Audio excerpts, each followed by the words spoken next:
Bonjour, aujourd'hui je vais vous montrer plusieurs petits détails par rapport à votre thème et aussi comment chercher les dates des aspects pour des moments du passé ou du moment futur. Donc là, on va sur notre page, comme d'habitude, astro.com. Alors, pour ceux qui ont déjà vu comment on monte les thèmes, soyez un peu patients. Pour les personnes qui n'ont pas vu les précédentes vidéos, bah voilà, une page d'astrologie gratuite avec laquelle je travaille. Ici, vous savez les différentes langues. Vous venez cliquer là pour le mettre en français. Et pour monter votre thème, vous venez ici à carte du ciel diverses. Vous cliquez là. Et ici, vous mettez votre coordonnée de naissance. On va mettre que c'est Pierre, homme. Imaginons qu'il est né les 5 novembre de l'année 1972. Mettons l'heure de naissance. Rappelez-vous que c'est très important de vérifier l'ordre de votre naissance. Je suis presque sûre, non, allez vérifier votre heure de naissance, c'est important. Là, après avoir mis les coordonnées, vous cliquez sur continuer. Et là, on va voir la carte du ciel.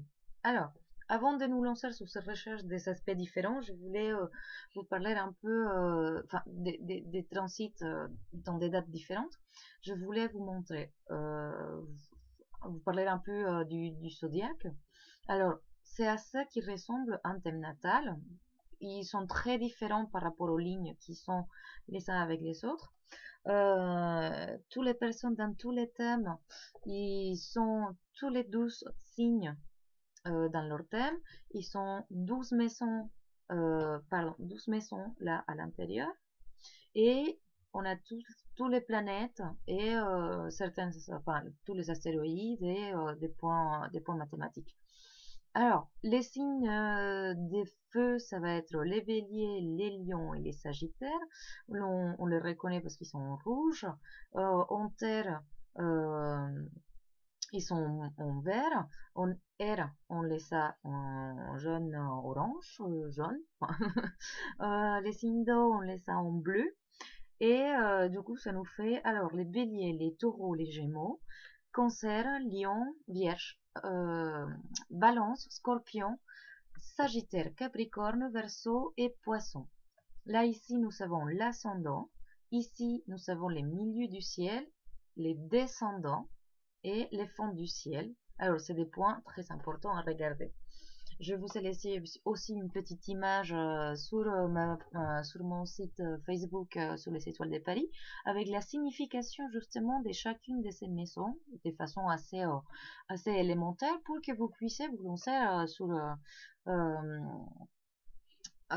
l'interprétation un peu de votre thème si vous aimez ça, si vous voulez faire une étude de votre thème. Si vous ne vous rappelez pas des noms des planètes, vous les avez ici. Voilà, donc on voit par exemple que le soleil se positionne dans le signe du scorpion à 13 degrés. Donc on va voir ça, si c'est vrai. Alors là, on a le soleil à 13 degrés du signe du scorpion.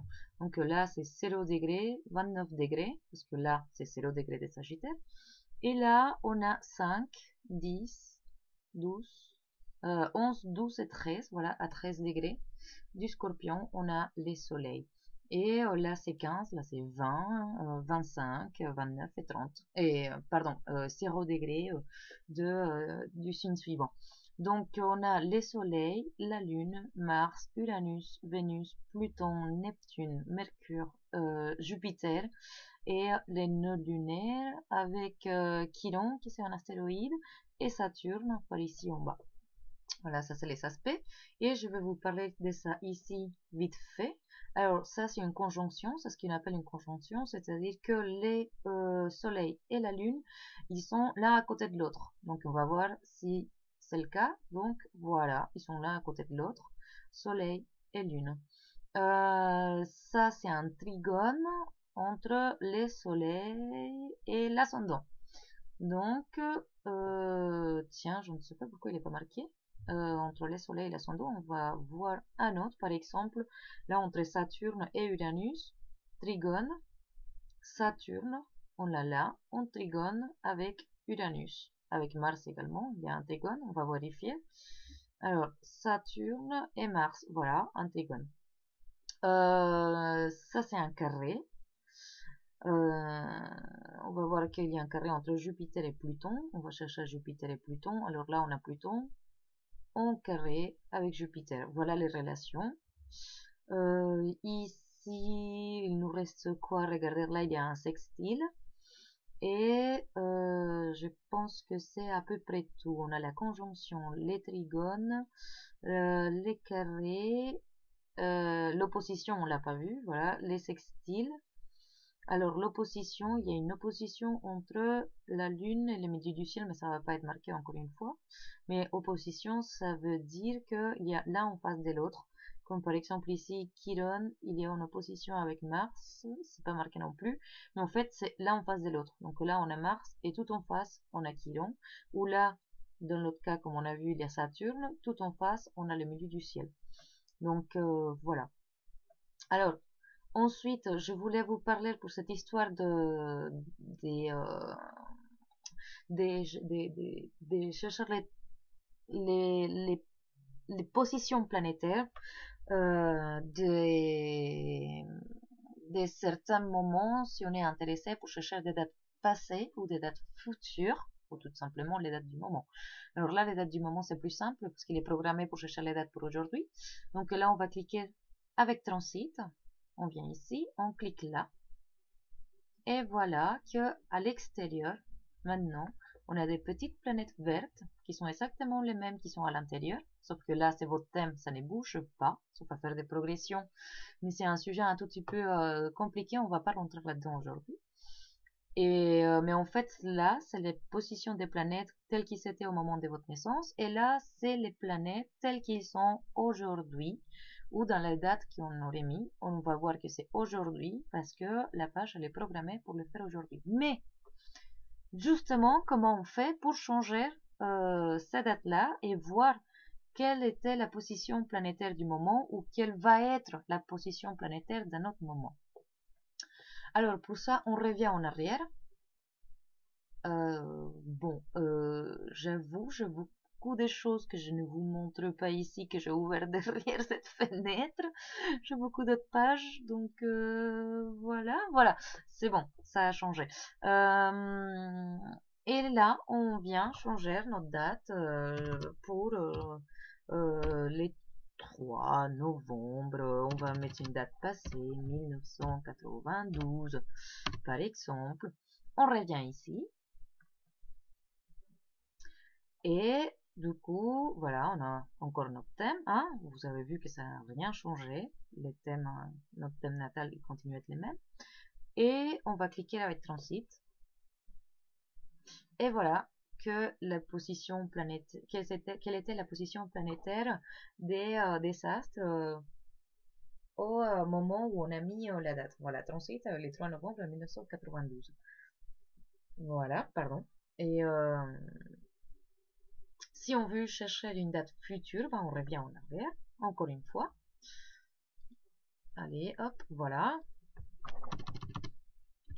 Et on va mettre pardon, excuse-moi, 2018 par exemple.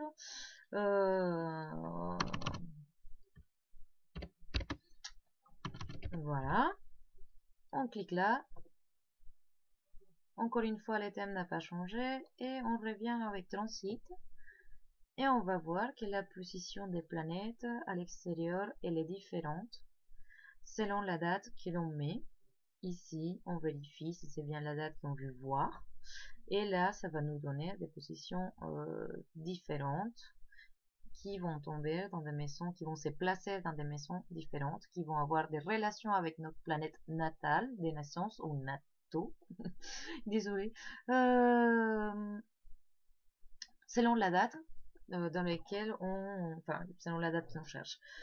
Voilà, c'est tout ce que je voudrais partager avec vous dans cette petite vidéo. J'espère que ça vous aide à chercher des informations pour vous entraîner, par exemple, dans le passé, à voir quels étaient les aspects planétaires de X, Y moments que vous savez, je ne sais pas, peut-être décrocher un boulot la dernière fois, ou déménager, ou trouver un copain ou une copine, ou monter votre entreprise, ou faire un changement,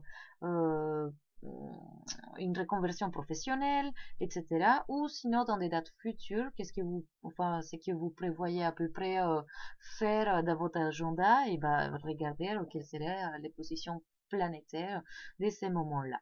Voilà, je vous souhaite un super beau week-end et à une prochaine vidéo.